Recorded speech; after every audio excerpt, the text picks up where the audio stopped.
बच्चों, आज आपको हम अजामिल की कहानी सुना रहे हैं। अजामिल एक ब्राह्मण का बेटा था और वो ब्राह्मण बहुत धार्मिक थे। पूजा करते थे, भागवत सुनाने जाते थे, कथा भी सुनाते थे।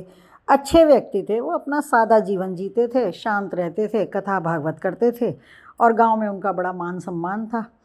अब ये जो अजामिल था उनका पुत्र है ना, जो ब्राह्मण देवता का पुत्र था ये अजामिल। बचपन में तो ये भी अच्छा था, ठीक से रहता था, सही तरीके से पढ़ता था, ज्ञान अर्जित करता था, पिताजी के साथ जाता था कथा पढ़ने के लिए। लेकिन एक समय कोई ऐसी घटना हो गई जिससे उसकी संगति बुरी हो गई।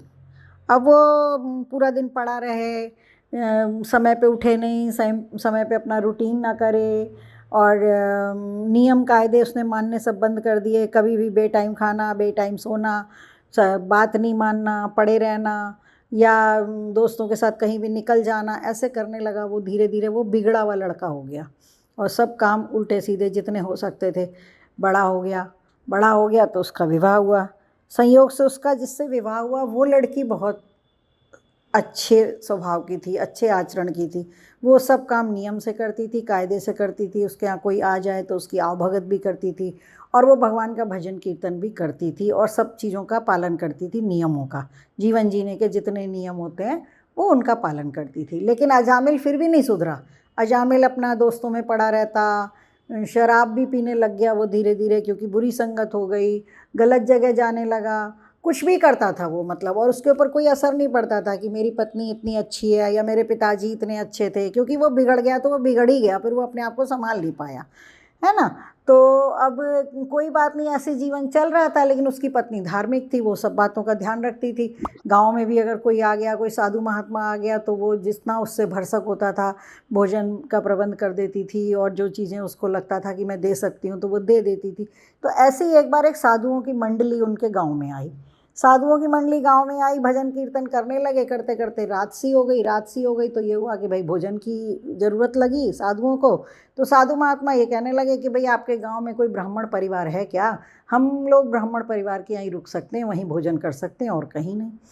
तो जो लोग कीर्तन मंडली जो सुन रही थी, जो मतलब मंडली को, तो वो गांव के ही लोग थे। तो गांव के लोगों ने कहा कि महाराज है तो हमारे यहाँ एक ब्राह्मण परिवार, पर अब तो नाम का ही ब्राह्मण परिवार रह गया। अजामिल के कर्तव्य तो बहुत ही बुरे हैं। हाँ, उसके पिताजी बहुत धर्मात्मा थे और उसकी पत्नी लेकिन अच्छी है। अगर आप कहोगे तो वो जगह दे देगी आपको रहने के लिए और भोजन का भी प्रबंध कर देगी, क्योंकि वो अच्छी प्रवृत्ति की महिला है और वो सबका स्वागत करती है। तो महात्मा जी कहने लगे कि ठीक है चलो। उनकी जो मंडली थी, 5-7 साधु थे वो, तो बोले कि चलो ठीक है, हम वहीं चले जाते हैं। तो वो अजामिल के घर चले गए। अब वो शाम का समय था। अजामिल की पत्नी को उन्होंने सूचना दी गई कि भाई साधु महात्मा लोग आए हैं, उनको थोड़ा सा रहने के लिए कमरा वमरा जगह दे दीजिए और उनके भोजन का प्रबंध कर दीजिए। वो भोजन करेंगे और सोएंगे और सवेरे चले जाएंगे। तो अजामिल की पत्नी ने पूरी व्यवस्था कर दी, ठीक तरीके से खाने पीने का प्रबंध कर दिया, उनको जगह दे दी कि महात्मा जी यहाँ सो जाइएगा, ये कमरा है, सब ठीक है। अच्छा, वो भोजन वोजन तो कर लिया। महात्मा जी ने देखा कि किसी समय उनको समझ आ गया कि किसी समय ये अच्छा परिवार था और अभी भी अच्छा ही है वैसे तो, पर अजामिल की आदतें बिगड़ गई हैं और ये जो है बिल्कुल भगवत भजन करना इसने बंद कर दिया है और सारा दिन ये अधिक खा लूँ, अधिक पहन लूँ, अधिक सो जाऊँ, इस तरह की प्रवृत्ति में लग गया है। तो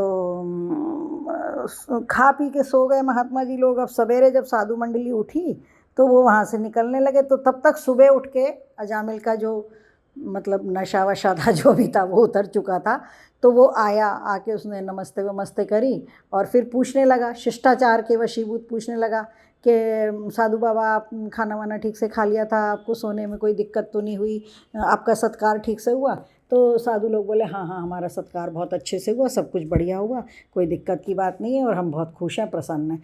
तो तभी एक साधु महात्मा के मतलब मन में आया कि अब हमने इसके यहाँ खाना खाया है, इसके यहाँ रुके हैं, तो हम इसका कुछ भला कर सकते हैं तो कर दें। तो उन्होंने देखा कि ये सुनने के तो कुछ मूड में है नहीं अजामिल, पर उन्होंने सोचा कि ऐसा करते ही, उन्हें पता था कि इसकी पत्नी के जो है इनके घर में एक नया बच्चा आने वाला है, इनकी पत्नी गर्भवती है। तो उन्होंने कहा अजामिल ऐसा सुनो, ऐसा करना कि अब तुम्हारी जो पत्नी है उनके जो बालक होगा उसका नाम तुम नारायण रख देना। तो अजामिल ने कहा ठीक है। उसकी पत्नी ने भी सुन लिया, वो भी खड़ी हुई थी, साधु महात्मा जा रहे थे तो प्रणाम करने आई थी, तो उसने भी सुन लिया। तो अजामिल को कोई इसमें कोई मतलब परेशानी भी नहीं थी, क्योंकि वो खुद भले जाप वाप नहीं करता था, लेकिन उसे कोई ऐसी कोई दिक्कत नहीं थी कि मैं मतलब नाम नहीं रखूं या मुझे पसंद नहीं है या क्या है। उनके घर में एक बालक हुआ, उस बालक का नाम उन्होंने, अजामिल ने उस बालक का नाम नारायण रख दिया। अब वो सबसे छोटा बच्चा था, और भी कई बच्चे थे उनके घर में, तो छोटा बच्चा प्यारा तो होता ही है। तो दिन भर वो दोनों पति पत्नी नारायण का नाम लिया करें, नारायण को भोजन करा दो, नारायण को स्नान करा दो, नारायण को सुला दो, नारायण कब बोलेगा, कब खाएगा, कब सोएगा, कब उठेगा, ऐसे ही कब चलेगा, पहला कदम नारायण चला तो सब बच्चे नारायण नारायण, घर में अजामिल भी नारायण नारायण बुलाता, वो तुरंत दौड़ के आता। नारायण भी बहुत आज्ञाकारी और बहुत अच्छा था, क्योंकि गुरुजियों का, संतों का आशीर्वाद मिला था। उसकी पत्नी ने सेवा करी थी ना, तो गुरुवर सब आशीर्वाद दे के गए थे महात्मा लोग कि भाई तुम्हारे घर में अच्छी संतान आए, और नाम भी नारायण रख दिया, तो उसके बच्चे के कर्म भी बहुत अच्छे थे, बहुत कहना मानता था। और जो बच्चे कहना मानते हैं वो तो सबको ही अच्छे लगते हैं, तो नारायण सबको बहुत पसंद था, और अजामिल को भी बहुत ज़्यादा पसंद था। अजामिल का बहुत ज़्यादा स्नेह था, वो दिन भर नारायण नारायण करता था। ऐसे करते करते करते करते एक समय ऐसा आया कि नारायण की आयु पूरी हो गई और उसका अंत समय आ गया, वो बीमार पड़ा। जब वो बीमार पड़ा तो उसका बिल्कुल अंत समय आने लगा, उसे ऐसा लगा कि यमदूत आ रहे हैं मुझे लेने के लिए, ऊपर जाने के लिए मुझे बुलाने आए हैं कि चलो चलो अजामिल तुम्हारा समय हो गया। तो वो ज़ोर से चिल्लाया, नारायण मुझे बचाओ, नारायण मुझे बचाओ। अब जब उसने चिल्लाया नारायण मुझे बचाओ, नारायण मुझे, तो विष्णु भगवान का भी एक दूसरा नाम नारायण है, आप जानते ही हो, है ना। तो विष्णु भगवान के पार्षद आ गए और उनको देख करके यमदूत भाग गए। अब विष्णु भगवान के पार्षद आ गए और उन्होंने मतलब ये तय किया कि भाई नारायण को हम तो विष्णु लोक ले जाएंगे।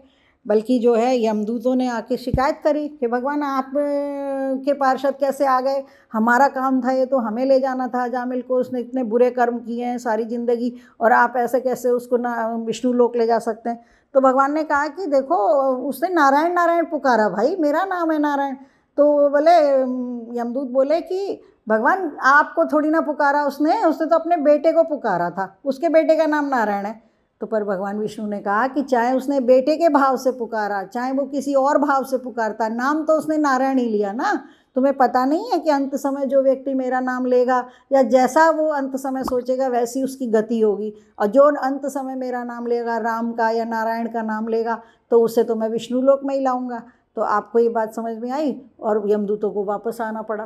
क्यों? क्योंकि अंत समय चाहे वो पुत्र के लिए ही सही, उसने नारायण नाम का जाप किया, नारायण नारायण मुझे बचाओ, नारायण मुझे बचाओ, तो विष्णु लोक को गया, गौलोक को गया, धाम को पहुंचा, उसकी गति सदगति हुई। क्यों? क्योंकि उसने मुंह से हर समय नारायण का नाम लिया।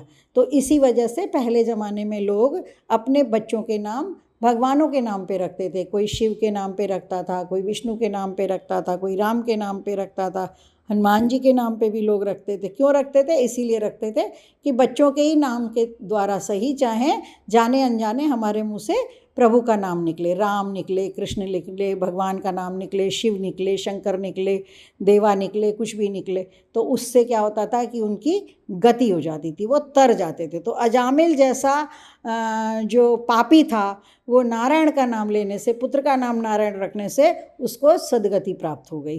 तो इस तरह से आज हमने अजामिल नाम के व्यक्ति की कहानी सुनी, जो नारायण का नाम लेके इस संसार सागर से पार हो गया और विष्णु लोक को पहुंचा। ठीक है बच्चों, तो आज थी अजामिल की कहानी।